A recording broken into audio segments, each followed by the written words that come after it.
Bueno, vamos directo al grano. Octubre de 2025, un momento que, sin duda, marcó un antes y un después en la política de Japón. Por primerísima vez en su historia, Japón nombró a una mujer como primera ministra, Sanae Takaichi, un hito, de verdad, sin precedentes. Entonces, la pregunta que surge de inmediato es, bueno, ¿qué ley tuvieron que cambiar para que esto fuera posible? ¿Qué se modificó? Y aquí es donde la cosa se pone súper interesante. La respuesta es absolutamente ninguna. Nada. No se cambió ni una coma en la ley. Ese es el enigma central de todo el asunto. A ver, ¿cómo es posible? Para entenderlo, tenemos que echar un vistazo a los cimientos, a la base legal del cargo de primer ministro en Japón. Fíjense bien en esto. Estamos hablando de las leyes más importantes. La Constitución, la ley del gabinete, la ley de la dieta, y lo increíble es que en ninguna de ellas ha existido jamás una restricción de género. O sea, la puerta legal siempre estuvo abierta desde hace décadas. Esto lo que nos dice es que el problema nunca fue la ley. El hecho de que no hubiera una primera ministra antes no era por una barrera legal. La causa era otra, algo mucho más sutil. Ok, entonces, si la ley no era el obstáculo, ¿qué era?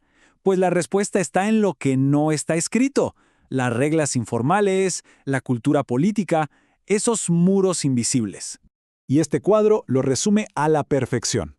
Por un lado tienes la ley, las reglas formales, que dicen, adelante, no hay problema de género. Pero por el otro tienes la cultura, las reglas informales, que era la verdadera barrera.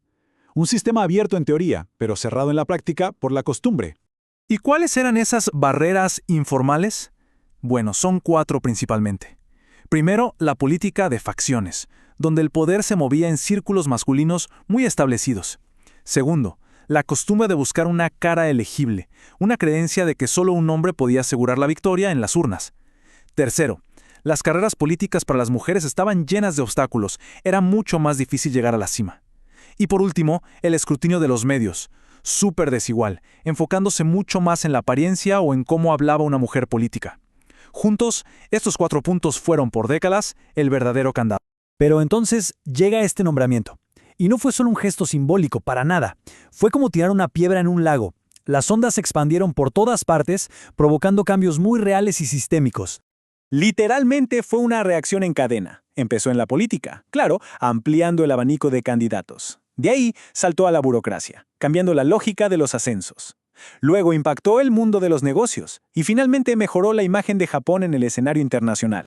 Como vemos aquí, el mayor impacto, un 35%, fue en la política misma. Pero ojo, el mundo corporativo y la posición internacional de Japón también sintieron el remesón de forma muy significativa.